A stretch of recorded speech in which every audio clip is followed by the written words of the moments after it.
তুমি সত্যি করে বলো তো আমি উটের মালিক? আমি যদি উটের মালিক হইতাম তাহলে তুমি আমাকে রাখাল কইলা কেন? আর আমাকে যখন রাখাল কইছো তখন তোমার মন বলতেছে আমি উটের মালিক না।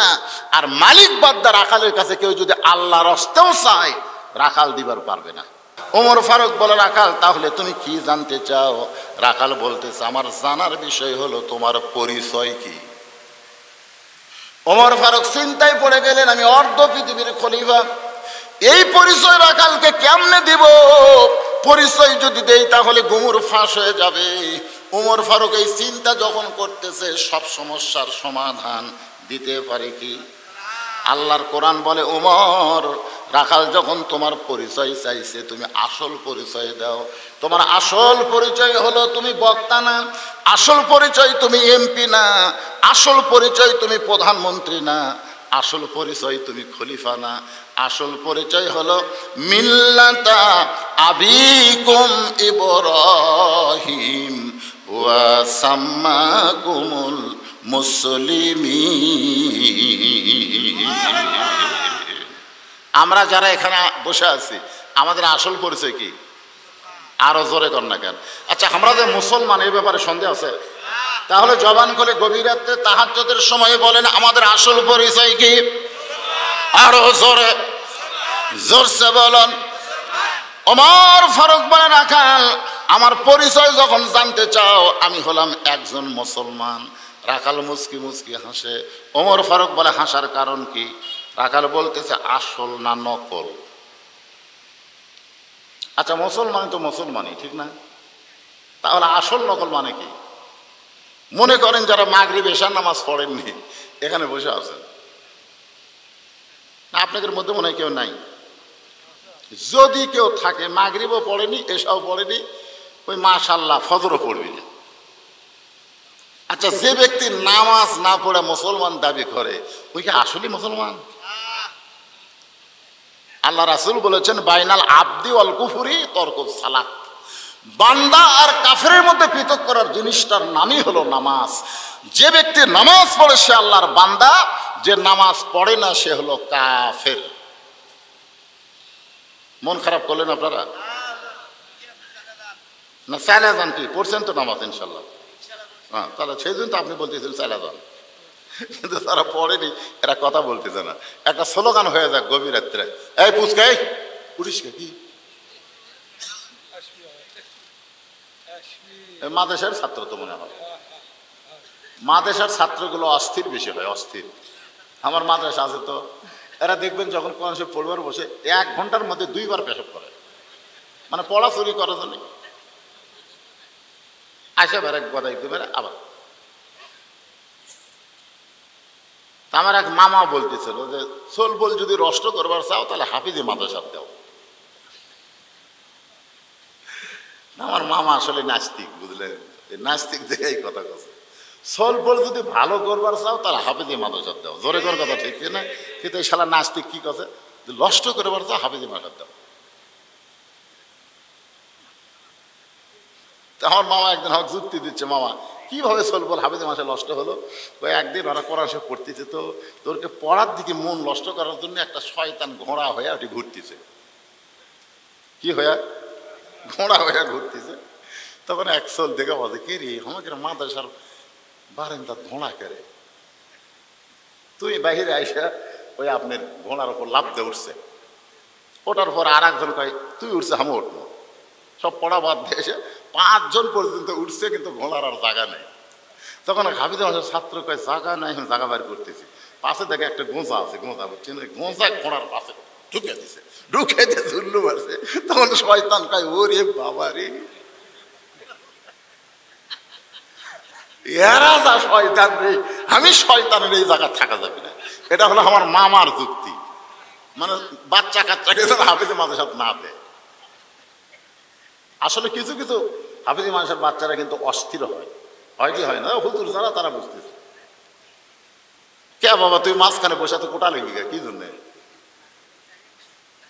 মাগরিব থেকে বসে আছে। আচ্ছা আচ্ছা, আপনাদের মধ্যে কারো ওটা লাগতেছে? ওটাই না, অসুবিধা নেই। যখন বেশি রাতের মাহফিল হবি তখন জোর করে বসে থাকার বুদ্ধি নাই তো। কারণ এক বক্তা ওয়াজ করে গেল আর এক বক্তা আসলো, ঠিক না? কিন্তু আপনারা তো আর শ্রোতারা বারবার পাল্টাচ্ছে না। নিয়ম যদি হতো এক এক বক্তার এক এক শ্রোতা, তাহলে ওই বক্তা গেল, শ্রোতারাও গেল, আমি আসলাম, আমার শ্রোতারা বাজলো, তাহলে কোনো সমস্যা হতো না। কিন্তু বক্তা বহু, শ্রোতা একই দল, অসুবিধা নেই। এটা এমনি যুক্তি দিলাম আর কি। কষ্ট নিচ্ছেন মনে হয়? যে আলোচনা করতেছে একটু মনোযোগ দিয়ে শোনেন। ওমর ফারুক বলে, রাখাল মুসলমান তো মুসলমান, এর মধ্যে ওর আসল নকল কি? রাখাল বলতেছে আসল মুসলমান যারা হবে তারা চাওয়ার ব্যাপারে সতর্ক থাকবে, দরকার হলে ফাঁসির মঞ্চে যাবে, কিন্তু রাষ্ট্রপতির কাছে বাঁচার দরখাস্ত লিখবে না। সবাই আমার সঙ্গে একটু বলবেন, আল্লামা সাঈদী তুমি মরনি, শহীদ হয়েছ আমরা এটাই জানি। আল্লামা সাঈদী হুজুর কিন্তু মরেনি, তাকে মারা হয়েছে। আবু হানিফা রহমতুল্লাহ আলাইহিকে যেমন হত্যা করা হয়েছে, আল্লামা সাঈদী হুজুরকেও তেমন হত্যা করা হয়েছে। দুনিয়াবি বহু প্রস্তাব তাকে দেওয়া হয়েছিল, একটা প্রস্তাবও তিনি গ্রহণ করেন নাই। কারণ 50 বছর যিনি কোরআনের হক তাফসীর করেছেন, সে কোনোদিন বাতিলের সঙ্গে আপোষ করবে, দরকার হলে ফাঁসির মঞ্চে যাবে, কিন্তু রাষ্ট্রপতির কাছে বাঁচার দরখাস্ত লিখবে না। এরকম একজন সৈনিককে বলা হয়েছিল যে ভাই আপনার তো ফাঁসির রায় কার্যকর হবে, আপনার বাঁচার একটা বুদ্ধি আছে, রাষ্ট্রপতির কাছে দরখাস্ত লাগেন, রাষ্ট্রপতি যদি আপনাকে মাফ করে দেয় তাহলে আপনার ফাঁসি হবে না। আসামি খালি মুসকি মুসকি হাসতেছে। উকিল বলে হাসেন কেন? বলে তোমার কথা শুনে হাসি লাগতেছে। বলে আমি তো ভালো কথাই কইলাম, রাষ্ট্রপতি ক্ষমা করলে আপনার ফাঁসি হবে না, এখানে হাসার কি? বলে পাগলা রে, আমি আমার জীবনে 3টা রাষ্ট্রপতিকে ক্ষমতার থাকা অবস্থায় মরা দেখছি। কয়জন? বঙ্গবন্ধু শেখ মুজিবুর রহমান, জিয়াউর রহমান, জিল্লুর রহমান। যারা ক্ষমতার থাকতে মারা যায় তাদের কাছে জীবন ভিক্ষা কোন মুসলমান চাবে না। জোরে কোন কথা ঠিক কি না? জীবন ভিক্ষা দেওয়ার মালিককে। যারা প্রকৃত মুসলমান হবে তারা চাওয়ার ব্যাপারে সতর্ক থাকবে, তারা জাতটার কাছে চাবে না। তুমি যদি সত্যিকার মুসলমান হও তাহলে তুমি দুধ চাইছো কার কাছে? নেতার চোখ দিয়ে দর দর করে পানি পড়তেছে, কর্মীর ইমান দেখে। সুবহানাল্লাহ খান। নেতা কেমন আর কর্মী কেমন একটু খেয়াল করেন। ইন্নাল্লাযীনা ক্বালু রাব্বুনাল্লাহু সুম্মা ইসতাকাম, নিশ্চয় যারা আল্লাহকে রব বলে স্বীকার করে নিবে, এর প্রতি যারা অটল থাকবে, তাদের চাল চরিত্র কেমন হবে এই কোরআনের আলোকে একটু দেখার দরকার আছে না নাই? ওমর ফারুক বললেন, রাখাল ভাই আসলে চাওয়ার ব্যাপারে আমি ভুল করেছি। রাখাল বলতে যে ভুলটা যখন স্বীকার করছো, আল্লাহ তোমাকে তওবা করার সুযোগ দিছে। কারণ আদম আলাইহিস সালাম ভুল স্বীকার করার কারণে আল্লাহ তওবা করার সুযোগ দিছে, কিন্তু শয়তান ভুল স্বীকার করেনি, যার কারণে তওবারও সুযোগ পায়নি। ঠিক কিনা বলেন? আদম নবী যে তওবা করছে, সে তওবার সময় একটা আয়াত আমাদেরকে আল্লাহ কোরআনে শিক্ষা দিয়েছেন। যারা মাগরিব এশার নামাজ পড়েনি তারা সবাই আমার সঙ্গে পড়েন, আর যারা পড়েছেন তারাও পড়েন।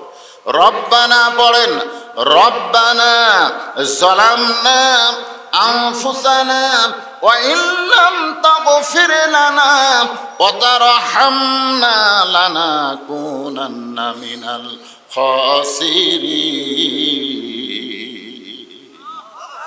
ওমর ফারুক বলে, রাখাল ভাই আমি তওবা করতেছি। রাখাল বলে, তুমি মূর্খ মানুষ, তুমি তওবা কেমনি করবা? ওমর ফারুক বলে, রাখাল আমি মূর্খ তোমারই কে কইল? রাখাল বলে, চাওয়ার ব্যাপারে যে সতর্ক হয় না, সে যতই ডক্টর কামাল হোক, তারপরেও 18 সালে যখন নির্বাচন হলো, ডক্টর কামালের অধীনে একদল শাহজালাল মাজারে গেছিল, ডক্টর কামালের অধীনে একদল মাজারে যায় বলতেছে, বাবা আমরা ভোটার টানাচ্ছি, বাবা আমরা ভোটার টানাচ্ছি। দুই কান্দের ফেরেশতা কয়, আল্লাহ এই শয়তানেরা কার কাছে হাত পাচ্ছে? আসলে হাত পাতা লাগবে কার কাছে? ইয়াকা নাবুদু, আমরা ইবাদত করি, কার সাহায্য চাই? কার কাছে? রাখাল বলে আমি তওবা করাই, তুমি আমার সঙ্গে তওবা পড়ো। এবার রাখাল হযরত ওমরকে তওবা পড়াচ্ছে। যারা তওবা পড়া ভালোবাসি তারা সকলে আমার সঙ্গে পড়েন, আস্তাগফিরুল্লাহ রব্বি মিন কুল্লি জামবি ওয়া আতুবু ইলাইহি। ওমর ফারুক তওবা করার পরে বলতেছে, ও রাখাল ভাই, আল্লাহর হস্তে উটের এক পেয়ালা দুধ দাও। রাখাল মুচকি মুচকি হাসে। ওমর ফারুক বলে, আবার হাসার কারণ কি? আমি তো আল্লাহর হস্তে উটের এক পেয়ালা দুধ চাইলাম। রাখাল বলে, হাসার কারণ হলো লিমা তাকুলু মা লা তাফআলু। আল্লাহু আকবার। তোমার মুখের সাথে, দেখে না, মুখের সাথে মনের মিল নেই। তুমি সত্যি করে বলো তো, আমি উটের মালিক। আমি যদি উটের মালিক হইতাম তাহলে তুমি আমাকে রাখাল কইলা কেন? আর আমাকে যখন রাখাল কইছো তখন তোমার মন বলতেছে আমি উটের মালিক না। আর মালিক বাদ্দা রাখালের কাছে কেউ যদি আল্লাহর হস্তেও চায়, রাখাল দিবার পারবে না। মনে কর, আমি অনেক ওয়াজে বলছি, মনে কর আমি হলাম রাখাল। আমার জীবনে ঘটনা ঘটছে দেখে কেমন বলি, টেস্ট থেকে কেমন নামছি, ইতিমধ্যে এক লোক দৌড়ে এসে হাতে একটা চকচকে কসকসা লোট 100 টাকা দিয়ে কয়, হুজুর দোয়া করে। টাকা পকেটের থেকে বললাম, ভাই কি দোয়া? আর বইয়ের পেটে সন্তান আইসে, আল্লাহ যেন একটা পুত্র দেয়। আমি চিন্তা করলাম, কে রে, আমি 3 মেয়ের বাপ, আমার দোয়া দিয়ে দিল বেটা হতো, তাহলে আমাকে আল্লাহ একটা দিত। এটা কিন্তু জানে না, ওই লোককে জানে। আমি ইচ্ছা করলে টাকা থেকে বলতাম, ঠিক আছে আল্লাহ তোমাকে একটা পুত্র দিবে, কিন্তু আমি তো বুঝলাম তো আমি নিয়েছি, আমার তো কবুল হয় না। তাহলে খামা খা পরের বইয়ের পেটে যাত্রা হই। পকেট থেকে 200 বার করে দিলাম।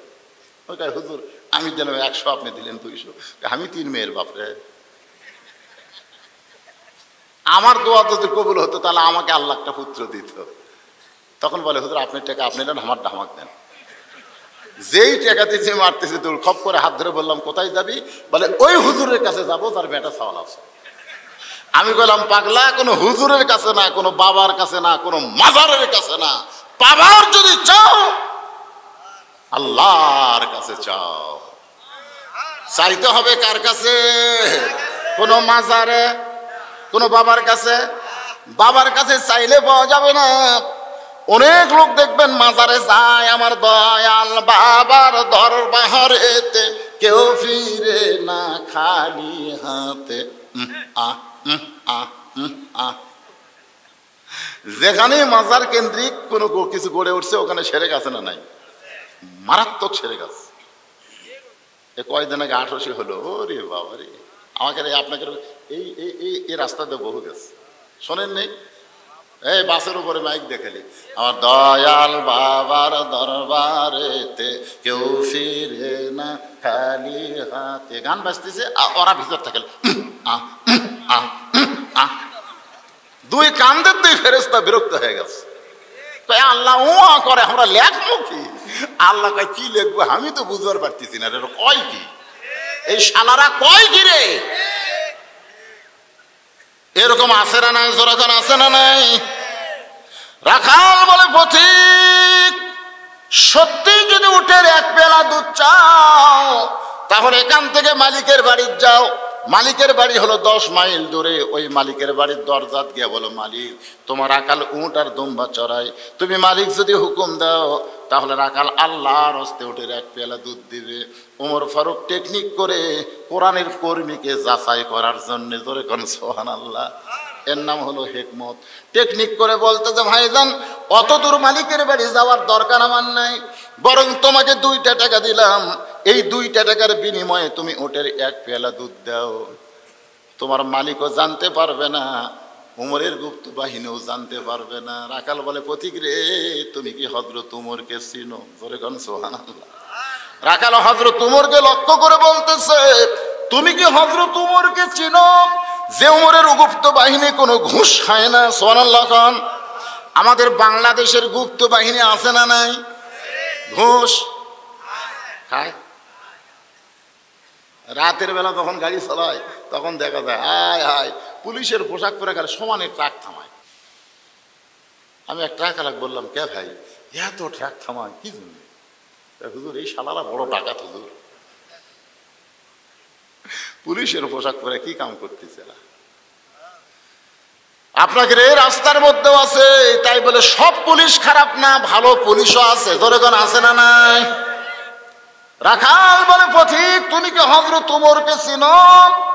উমরের গুপ্ত বাহিনী যদি দূর থেকে দেখবার পায় তুমি আমারে 2 টাকা ঘুষ দিছো, আমার মালিক যদি জানতে পায় তুমি আমারে 2 টাকা ঘুষ দিছো, তাহলে আমাকেও এবং তোমাকেও জেলের মধ্যে তুলবে। ওমর ফারুক বলে রাখাল ভাই আসলেই তো তাই, আমি খেয়াল করিনি, চলো পাহাড়ের গুহার মধ্যে যাই, গুহার মধ্যে গিয়ে তোমাকে গোপনে 2টা টাকা দিব, তুমি গোপনে ওটের 1 পেলা দুধ দিবে, ওমরের গুপ্ত বাহিনীও দেখতে পাবে না, তোমার মালিকও জানতে পারবে না। রাখাল চিল্লায় বলে তুমি ভণ্ড, তুমি ভণ্ড, তুমি ভণ্ড। ওমর ফারুক কন্ত বাংলাদেশে পুলিশ কাক খোঁজে? চোর ডাকাত খোঁজা। জয়পুরহাট থেকে আমার একজন কয় হুজুর কেমন আছেন? আমি আলহামদুলিল্লাহ। তুমি কেমন? নাউজুবিল্লাহ। তো নাউজুবিল্লাহ কেন? বলে হুজুর আমরা আজান দিচ্ছি, মুয়াজ্জিন তো আকামত দিচ্ছি, ইমাম নাই। আজান দাও আকামত ইমাম নাই কেন? বলে ইমামকে পুলিশ খুঁজতেছে হুজুর। আমি বললাম তোমাকে গ্রামের সবচাইতে খারাপ লোক ইমাম সাহেব। কি যে কোন হুজুর, আমাকে 7 পাড়ার মধ্যে ইমামের চাইতে ভালো কোনো মানুষ নাই, তো সেই ভালো মানুষকে পুলিশ খোঁজে কেন? তখন মুয়াজ্জিন বলতেছে আমি তো জানি না হুজুর। তো জানিস না তুই আজান দেস, তুই আকামত দিলে ইমাম সামনে যায়, আর সেই ইমামকে পুলিশ খোঁজে তুই জানিস না? তদন্ত কর। 2 দিন পরে বলতেছে হুজুর ইমামের মারাত্মক দোষ আছে। কি মারাত্মক দোষ? বলে ইমাম খালি মসজিদ আল্লাহর ঘর বিশ্বাস করে না। ইমাম শুধু মসজিদ আল্লাহর ঘর বিশ্বাস করে না, গোটা বাংলাদেশ আল্লাহর, এই বিশ্বাস ইমাম করে। শুধু মসজিদ ভালো করলে হবে না, গোটা বাংলাদেশ ভালো করতে গেলে কোরআনের দল করা লাগবে। ইমাম গোপনে গোপনে কোরআন বিজয়ের আন্দোলন করে, এই খবর কে যেন থানার দিছে, তখন থেকে পুলিশ ইমামকে খুঁজতেছে। বাংলাদেশের চোর ডাকাতকে পুলিশ খোঁজে না, কোরআনের আন্দোলন যারা করে তাদেরকেই খোঁজে। জোরে কর কথা ঠিক। এরপরেও তুমি কোরআনের দল করো, তোমার চাহিদা কি? হ্যাঁ, তোমার একটা ভালো বাড়ি নাই, ভালো ঘর নাই, খাওয়া দাওয়া ভালো নাই, উট দুম্বা চড়া খাও রোদের মধ্যে, এরপরেও তুমি কোরআনের আন্দোলন করো, কোরআন মোতাবেক চলো, তোমার চাহিদা কি? রাখাল চোখের পানি বের করে বলে পথিক আমার চাহিদা যখন শুনতে চাও তাহলে শোনো। আমার চাহিদা হলো, সকলে পড়েন, রব্বানা আতিনা ফিদ দুনিয়া হাসানাতাও ওয়া ফিল আখিরাতি হাসানা ওয়া কিনা আযাবান নার। ওমর ফারুক মুস্কি মুস্কি হাসে। রাখাল বলে মুস্কি হাসার কারণ কি? ওমর ফারুক বলে আমি মূর্খ, আমি মূর্খ রে, তোর চাহিদার কথা শুনবার চাইলাম আর তুই কোরআনের আয়াত শুনালি। রাখাল বলে তুমি আসলেই মূর্খ। এই আয়াতের মধ্যে আমার চাহিদা 2টা আছে, 2 চাহিদা। 1 নম্বর চাহিদা হলো দুনিয়ার সৌন্দর্য, আমার দুনিয়ার চাহিদা হলো মহামানব হযরত উমরকে আমি 1 নজর দেখতে চাই, যে উমর আল্লাহর কোরআন দিয়ে রাষ্ট্র চালানোর কারণে আমার মতন রাখাল না দেখা আল্লাহকে কলিজার মধ্যে জায়গা দিবার পারছি, সেই হযরত উমরকে শুধু আমি 1 নজর, কয় নজর? 1 নজর দেখতে চাই। আমার 2 নম্বর চাহিদা হলো আমি রাখাল যখন মরে যাব, অধম রাখালকে আল্লাহ যেন জান্নাত দেয়। তাহলে কয়টা চাহিদা? দুনিয়ার চাহিদা কি? এই মহামানব হযরত উমরকে 1 নজর মানে ভালো নেতা। দুনিয়ার চাহিদা হলো ভালো নেতা। তোর এখন কি নেতা? সামনে উপজেলা নির্বাচন আসতেছে, কোন নেতা?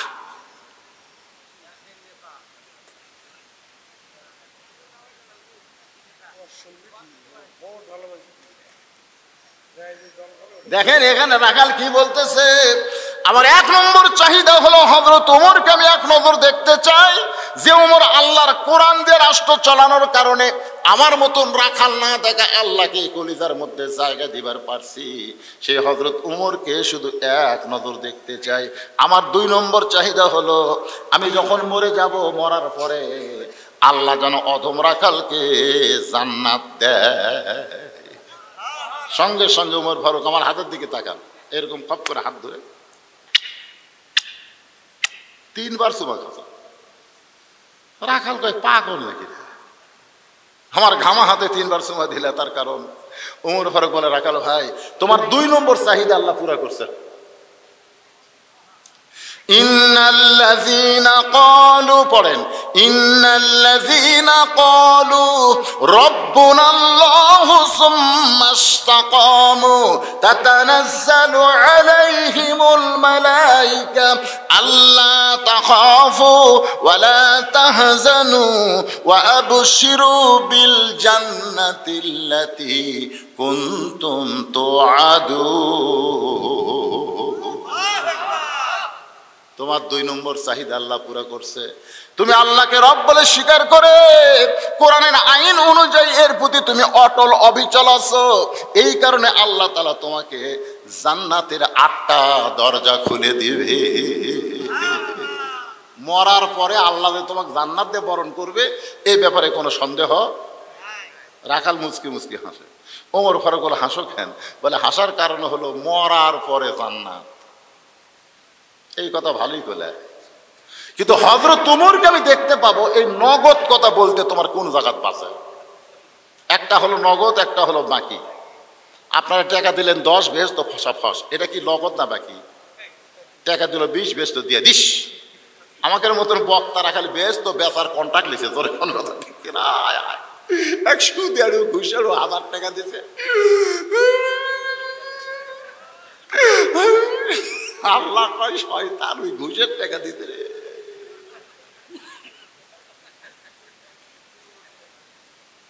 খালি নগদ যদি জান্নাত দেওয়া লাগতো, বাকি তো একজন কামাই করা গরিব মানুষ 10 টাকা দিছে, ওই খপ করে থই, আর একজন ঘুষাড়ু সুদের টাকা 1000 দিছে, ওরে লম্বা দোয়ারে। আসলে আমরা অনেক বক্তারা আদায়কারী যারা, এরা জান্নাতের কন্ট্রাক্ট লিখি, জোরে কন্ট্রাক্ট। কিভাবে কয়? টাকা দিল 20, বেহেশত দিয়ে দিস। টাকা দিল 10, বেহেশত ফসা ফস। হায় হায়, কিভাবে বেহেশত দিয়ে দিচ্ছে। রাখাল বলে, পথিক মরে গেলে জান্নাত পাবো, এই কথা তুমি সহজে বলতেছো, কিন্তু হযরত ওমরকে এক নজর দেখতে পাবো, এই কথা বলতে তোমার কোন জাগাত বাজে? ওমর ফারুক চিন্তায় পড়ে গেলেন, যে রাখাল আমাকে তওবা পড়াছে, যেই রাখাল আমাকে মুনাফিক কইছে, যেই রাখাল আমাকে ভণ্ড কইছে, এখন যদি বলি আমি ওমর, বলাও সারা, রাখাল হার্ট ফেল করে মরাও সারা। রাখাল হয়তো ওমর কয় কাম করছে খেয়াল করেন না আপনারা। 1 নম্বর কি পড়াছে? তওবা পড়াছে। 2 নম্বর মুনাফিক কইছে। 3 নম্বর ভণ্ড কইছে। এখন যদি বলে আমি ওমর, শোনাও সারা, রাখাল হার্ট ফেল করে মরাও সারা, ওমর ফারুক কি করবেন? এমন সময় সব সমস্যার সমাধান, উদউ ইলা সাবিলি রাব্বিকা বিল হিকমাহ।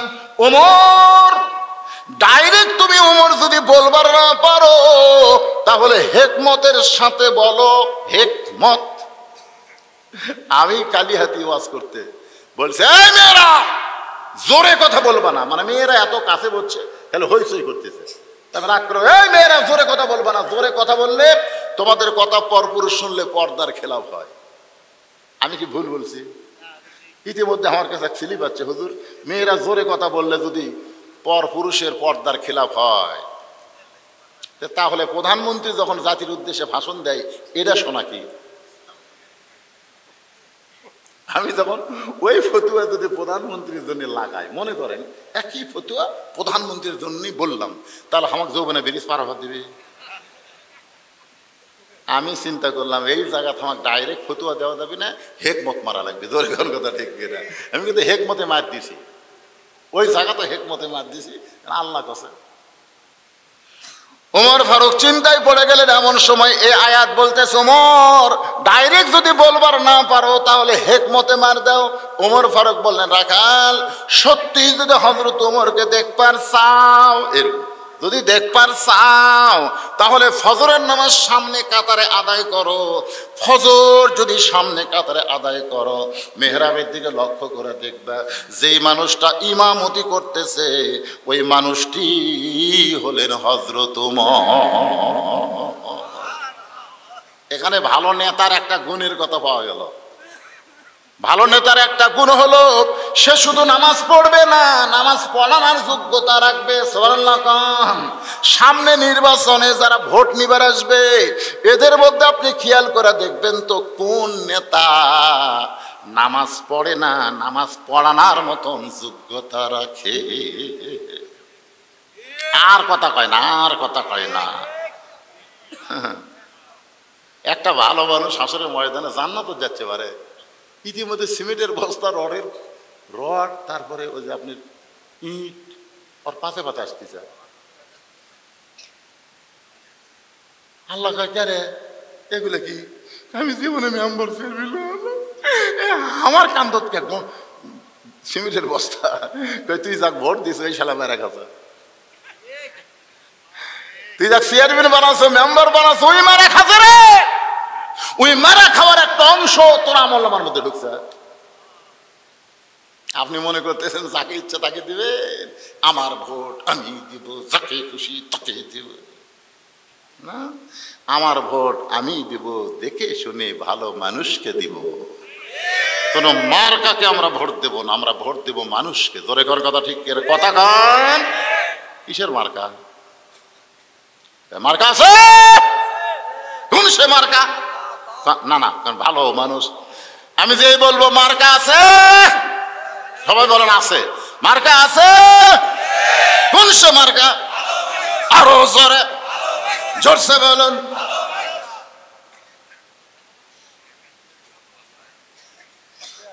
ওই থেকে একজন বলতে টাকা দিলে দেখ খান, কিন্তু যে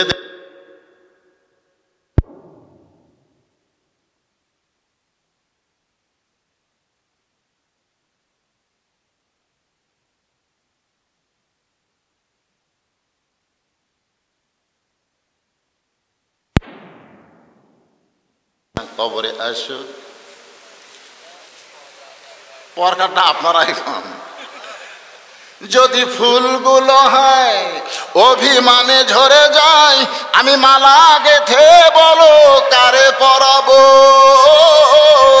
অ্যাঙ্গেলে ডোজ দিয়া গেলাম, পরে হেকমতের মার চেষ্টা করে বিশ্বাস করবেন এবং চিন্তা করে দেখবেন হুজুর কি কইল। ওমর ফারুককে যদি দেখবার চাও তাহলে ফজরের নামাজ সামনে কাতারে আদায় করা লাগবে। রাখাল ছোট বাচ্চার মতন কান্দে। ওমর বলো কান্দো কেন? বলে আমি বারান্দায় নামাজ পড়ি, আমি মসজিদের ভিতরে ঢোকার সাহস কোনোদিন পাই না। ওমর ফারুক বলে রাখাল তুমি বারান্দায় নামাজ পড়ো, ভিতরে ঢোকার সাহস পাও না কেন? রাখাল বলে ভিতরে নবীর দামি দামি সাহাবী, ওই দামি দামি সাহাবীর মধ্যে আমি রাখাল কেমনে যাই? ওমর ফারুক বলে রাখাল তুমি বারান্দায় কম দামি আর ভিতরে দামি দামি। এই ভুলটা তোমার কে বুঝাইছে?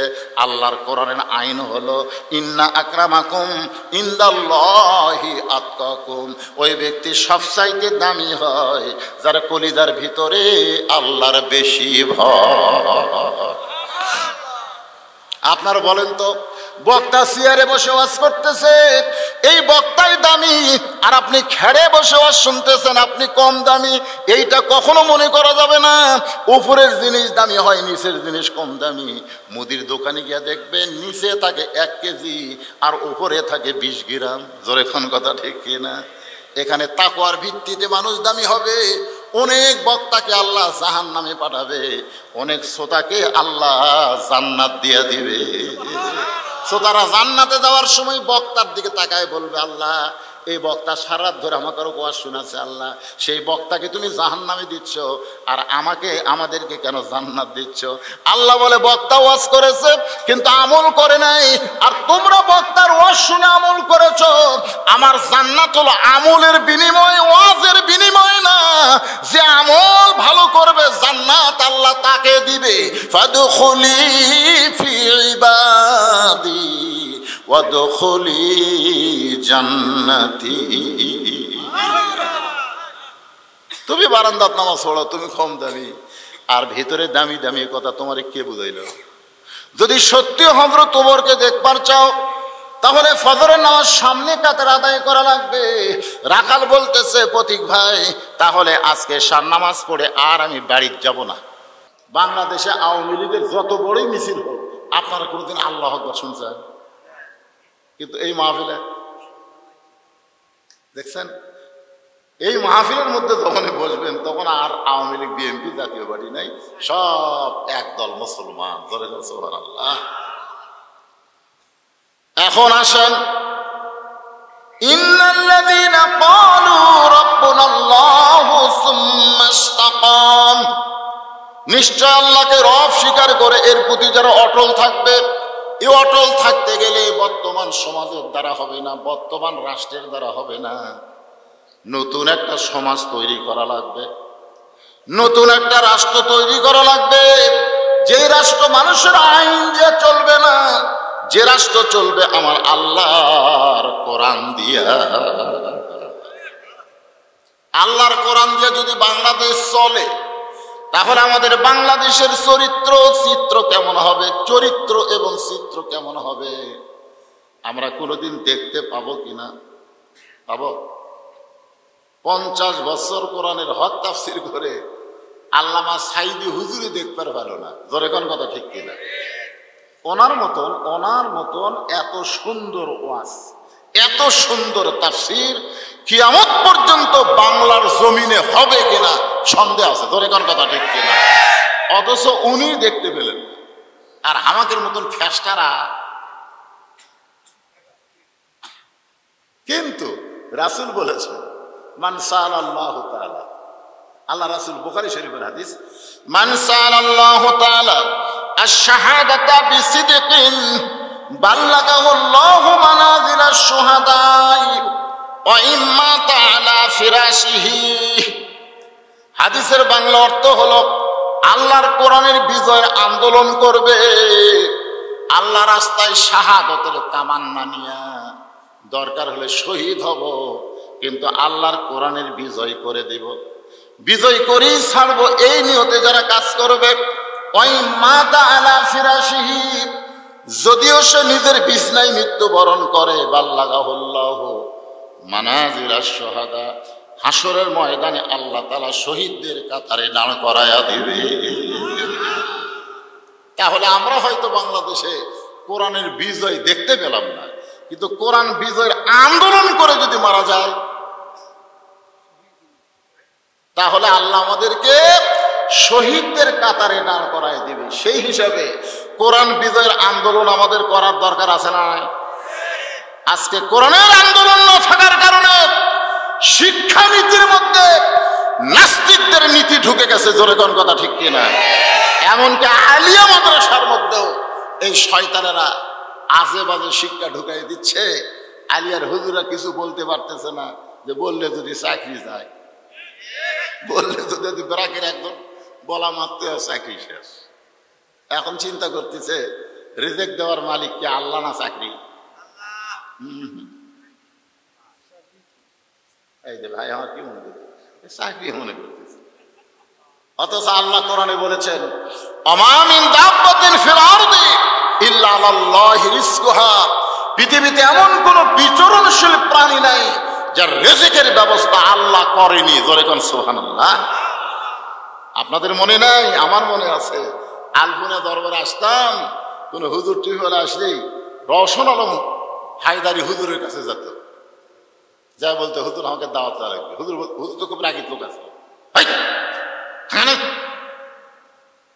হুজুর যেই বলতো ফাঁকা নাই, ওরা কান্দা হুজুরের হাত ধরতো। হুজুর দেখেন, হুজুর তারওয়ের লোক, আতালের লোক, এরা সব বলতো হুজুর দাওয়াত নেওয়াই লাগবে।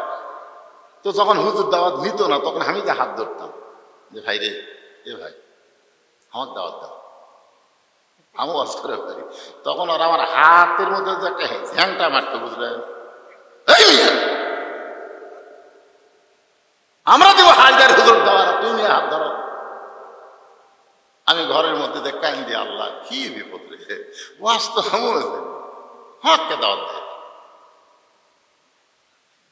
আপনি জানেন, একদিন এই গোটাল নন্দীগ্রাম সাইকেল নিয়ে রে, সাইকেল নিয়ে ওয়াজ করছে। ওয়াজ করে কেউ ভাত দিচ্ছে, কেউ দেয়নি। 100 টাকা উপর দিয়ে ভিতরে 20 টাকা দিয়ে আমার পকেট ভরে দিচ্ছে। ভাই, এই দিন আমার কাছে আমি একটাই নিয়ত করে ওয়াজ করেছি, আল্লাহ আমি দুনিয়ার কোনো কিছু করব না, যা কামাই করব তোমার রাস্তায় ব্যয় করব, তোমার রাস্তায়। তুমি আমাকে ওয়াজের লাইনে কবুল করে নাও আল্লাহ। আল্লাহ আমাকে কবুল করে নিছে। গোটা বগুড়া জেলা তন্ন তন্ন করে খুঁজলে আমার কোনো বাসা বাড়ি পাবেন না। যা আমার এখানে 200 জায়গার উপরে মসজিদ, মাদ্রাসা, এতিমখানা নির্মাণ করেছি। নিজের চোখে দেখে আসেন। এই ওয়াজের টাকাগুলো নিয়ে আমি কি করি, চোখে দেখে আসেন। এটা বলার পিছনে কারণ হলো, কারণ আছে। এটা বলার পিছনে কারণ হলো এই যে মাদ্রাসার শিক্ষানীতির মধ্যে শয়তানি নীতি ঢুকাচ্ছে। চাকরির দিকে না তাকায়া আল্লাহ রেজেকের দিকে তাকায় যদি তারা আন্দোলন করে, ওই নাস্তিকেরা কিন্তু পরাজিত হতে বাধ্য। ঠিক কি না? মসজিদের ইমামের বেতন বাড়াচ্ছে না, সব ইমাম একত্র হয়ে যদি ঘোষণা করে আমরা আর মসজিদে নামাজ পড়াবার যাবো না, কে নামাজ পড়বি? সে এটাই নামাজ পড়ার পারে, কেশিয়ার নামাজ পড়ার পারে। তোরা বেতন কম দিস করে। আজ থেকে 5 বছর আগে আসছিল 5,000, এখনো 5,000। সব জিনিসের দাম 4 গুণ 5 গুণ বেড়ে গেছে, কিন্তু আন্দোলন নাই। এই ভাইরে ইমামতি বাদ দিলে খামো কি? কি কান তার 300 টাকার বক্তা যদি আজকে এত টাকা হয়, কথা কয় না কেন? রিজেক্ট দেওয়ার মালিককে। একদিন মানুষের হাত ধরেছি, মানুষ আমার ঘেঁচকা টান মারছে, আমাকে দাওয়াত দেয়নি। আজকে মানুষের ভিড়ে আমি 3 তালা লুকে থাকি, এত দাওয়াত। এগুলো কে দেয়? জোর কথা কে দেয়? রুহুল আমিন যুক্তিবাদী। আমি আর রুহুল আমিন যুক্তিবাদী ভাই আমার কাছে নাকি থাকলো? তাহলে শুনতো, খরনা ওয়াজ করছি, ওই করছি 3 ঘন্টা, আমি করছি 4 ঘন্টা। কয় ঘন্টা? 7 ঘন্টা ওয়াজ। ওয়াজের বাটাম শেষ। তারপরে ফুরফুরার হুজুর আসলো ফজরের 8 ঘন্টা আগে। আসা কি এক দরুদ শরীফ মোনাজাত দিয়ে টাকা যা আসবে সব নিয়ে চলে গেল। আমরা 2 ভাই কান্দি। সকাল 10টা বাজে আমাকে 1 টাকা দেয় না, দিছে খেয়ার উপরে শট, তারপর খাতা, শুয়ে থাকেন। 11টার সময় বললাম, কে ভাই আমরা কি খালি খালি যাবো? তখন অক দিল 100, আমাকে দিল 150। হাসতেছেন? সেই সময় যদি ওয়াজ বাদ দিতাম, ঘৃণা করে বাদ দিতাম যে আর ওয়াজ করবো না, কিন্তু রাত আল্লাহর প্রতি অগাধ বিশ্বাস নিয়েছি, রিজিক দেওয়ার মালিক আল্লাহ। ধরে কোন কথা ঠিক কি না? আজকে আমাদের আলিয়া মাদ্রাসা, হাই স্কুল, প্রাইমারির মধ্যে যে শিক্ষা ঢুকাই দিছে, আপনার সন্তান ভবিষ্যতে শয়তান হতে বাধ্য। যদি এখনই ইসলামে আন্দোলন না করেন, কোরআন বিজয়ের আন্দোলন না করেন, তাহলে আমাদের সন্তানগুলো ভবিষ্যতে কি হবে? এখন তো খাড়া হয়ে পেশাব করতেছে, তখন আর খাড়া হয়েও করবে না। মনে কষ্ট নেন না। এই বাজান পেছনে যারা ডানে আছে বসো, সোনার স্থানের বসো, তোমাকে প্লেই ওয়াজ হবে। মানুষ বুড়া হয়েছে, তাই বলে বুড়া মানুষের ওয়াজ করবো? যুবকেরই করবো, বসো। হ্যাঁ, সবাই বসো। বোনাস হিসাবে তোমরা তো খাবার পাবে, অসুবিধা কি? মেলার মধ্যে ঘুরে, মেলার মধ্যে না ঘুরে সামিনার তলে আসো। এখন সে কথা বলতেছিলাম, ইন্নাল্লাযীনা ক্বালু রাব্বুনাল্লাহ সুম্মাস তাকাল। এই সুম্মাস তাকাল এইটা বোঝানোর জন্য হযরত ওমর এই কোরআনের পরশে এক সময় আল্লাহ তাআলা তাকে অর্ধ পৃথিবীর খলিফা বানায়া দিছে।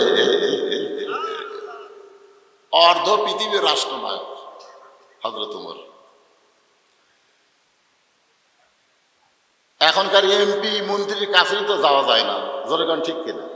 কারণ মানুষের আইন, মানুষের আইন যখন চলবে তখন নেতারা মনে করবে আমি কিছু একটা হসিরে, কিন্তু আল্লাহর আইন দিয়ে যখন রাষ্ট্র চলবে তখন নেতাদের চরিত্র কেমন হবে, ছোট্ট একটা দৃষ্টান্ত দিনই আপনারা বুঝতে পারবেন। জুমার দিনে হযরত ওমর খুতবা দিচ্ছেন। খুতবা মানে বক্তব্য, খুতবা মানে ভাষণ। আমি যেরকম ভাষণ দিচ্ছি না, ঠিক এইরকম ভাষণ দিচ্ছেন হযরত ওমর। এমন সময় মাঝখান থেকে একজন মুসল্লি দাঁড়িয়ে বলতেছে, আমির আল মুমিনিন, আপনার খুতবা আমরা শুনবো না। অর্ধ পৃথিবীর খলিফাকে বলতেছে আপনার খুতবা শুনবো না। যদি এখানে তানসেন এমপি সাহেব ভাষণ দেয়। আর মাঝখান থেকে একজন যদি বলে আপনার ভাষণ আমরা শুনবো না, এমপি কিন্তু একলা থাকে না, তার সাথে কিন্তু পুলিশ ঘরে ঘরে গণ, ঠিক কিনা? কে কইল রে? কে কইল হর ভাষণ শুনবি রে? ওরে পুলিশ গ্রেফতার করবে। কিন্তু হযরত ওমর কোরআন দিয়ে রাষ্ট্র চালানোর কারণে আল্লাহ তার মন মেজাজ এত সুন্দর করে দিয়েছে, চোখের পানি বের করে বললেন, ভাই আমার খুতবা না শোনার কারণ কি? আমাদেরকে খাটো পাঞ্জাবি দিয়া আপনি লম্বা জুব্বা পরে খুতবা দিচ্ছেন। আপনি লম্বা জুব্বা কোথায় পাইলেন? এটা যতক্ষণ না বলবেন ততক্ষণ আপনার খুতবা শুনবো না। আমরা সোয়াবিনের তেল কিনি 100 টাকার জায়গা 200 টাকা, পেঁয়াজের দাম কখনো 150, কখনো 200, সকালবেলা গোস্ত কিনি 600, বিকালবেলা 700। আমরা কৃষকেরা এত কষ্টে আছি, তোমাকে ভোট দিয়া নেতা বানাইলাম, আর তুমি 2 কোটি টাকার গাড়ি নিয়ে ঘোরো। এ কথা যদি কেউ বলে, আপনি বলেন তো সে বেড়া থাকবে না জেলের মধ্যে যাবে?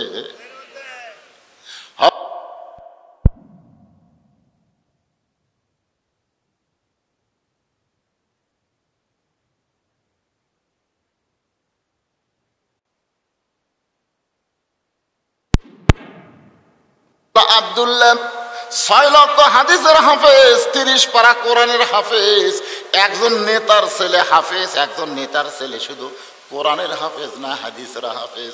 আপনি বলেন তো বাংলাদেশে কয়টা এমপির ছেলে কোরআনের হাফেজ? বার করেন তো, অনুবীক্ষণ যন্ত্র দেখেন তো, অনুবীক্ষণ যন্ত্র দেখেন যে কয়টাই এমপির বেটা হাফেজ। আজকে যাদের মাথায় পাগড়ি দেওয়া হলো, যারা কোরআনের হাফেজ হলো, খোঁজ নিয়ে দেখেন অধিকাংশই বাপ হয়তো অটো ভ্যান চলায়, নয় ভুটভুটি চালায়, না হাজরা খাটা খায়, তাদের ছেলে কোরআনের হাফেজ হয়েছে। আজকে যদি কোরআন বিজয় হতো তাহলে প্রাইমারি বাংলার জমিনে থাকতো না, সমস্ত প্রাইমারিকে হাফিজি ইবতিদায়ী মাদ্রাসা বানানো হতো। জোরে কোন কথা ঠিক কিনা? কারণ মুসলমানের বাচ্চারা কোনোদিন মিথ্যা শিক্ষা শিখবে না। আকডম বাগডম ঘোড়াডম সাজে, ঢাক ঢোলক ঝাঁদর বাজে, বাঁচতে বাঁচতে চললো ঢুলি, ঢুলি গেল কমলা ফুলি। কি আপনি বলেন তো এর মধ্যে একটা কথা সত্যি আছে?